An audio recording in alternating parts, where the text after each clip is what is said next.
Hi friends, I'm Sravanthi. Welcome to Sravanthi vlogs. నేను ఈరోజు సొరకాయతో దోశలు వేయబోతున్నానండి. దానికోసం ముందుగా ఒక పెద్ద గ్లాస్తో బియ్యం తీసుకున్నానండి. లేతగా ఉన్న ఒక సొరకాయ ముక్క తీసుకున్నాను. ఒక చిన్న గ్లాస్తో పెసరపప్పు తీసుకున్నాను. నేనైతే పొట్టుతో ఉన్న పెసరపప్పు తీసుకుంటున్నానండి. అదైతే హెల్దీ అని. మీరు నార్మల్ పెసరపప్పు అయినా తీసుకోవచ్చు.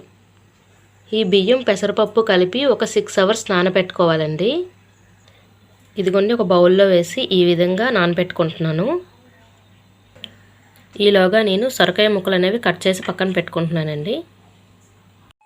ఈ విధంగా ఆనపకాయ ముక్కలు అనేవి తరిగి పెట్టుకున్నానండి. ఇప్పుడు నానబెట్టుకున్న బియ్యం, ఆనపకాయ ముక్కలు, అందులో కొంచెం పచ్చిమిర్చి యాడ్ చేసుకొని మిక్సీ చేసుకోవాలి. దోసల ముద్దలా ప్రిపేర్ చేసుకోవాలి.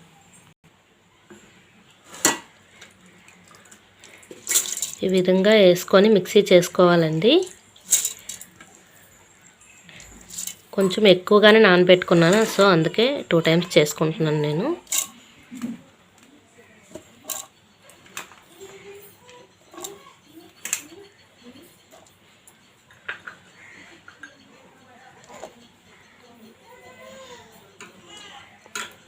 వీటిని మిక్సీ చేసుకొని పక్కన పెట్టుకోవాలి.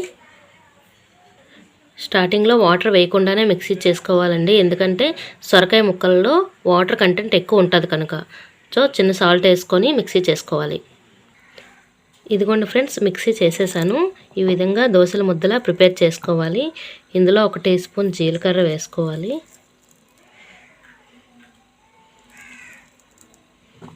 జీలకర్ర వేసి మిక్స్ చేస్తున్నాను.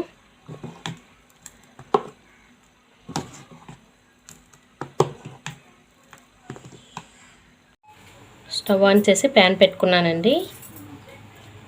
కొంచెం వేడయ్యాక లైట్గా ఆయిల్ వేసుకొని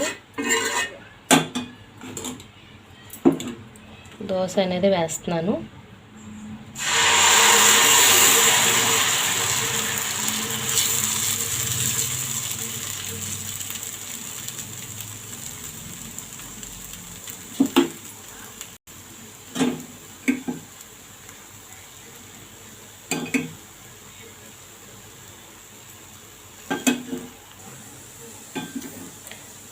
ఈ విధంగా కాలిన తర్వాత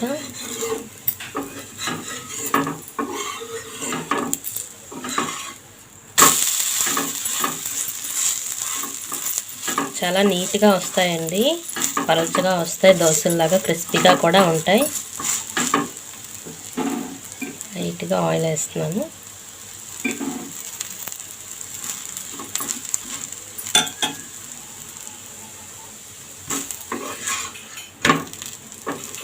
ఈ విధంగా కాలేదు కదండి.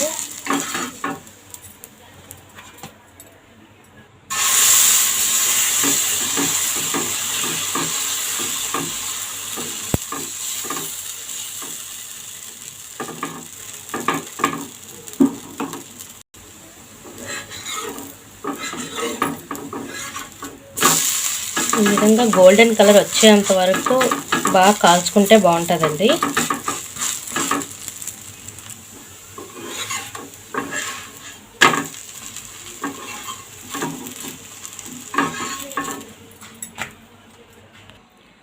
ఇదిగోండి ఫ్రెండ్స్, సొరకాయతో దోశలు రెడీ అయిపోయాయి.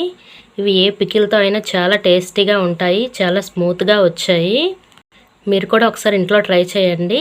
ఈ వీడియో కనుక మీకు నచ్చినట్టయితే లైక్ చేయండి, షేర్ చేయండి, సబ్స్క్రైబ్ కూడా చేయండి.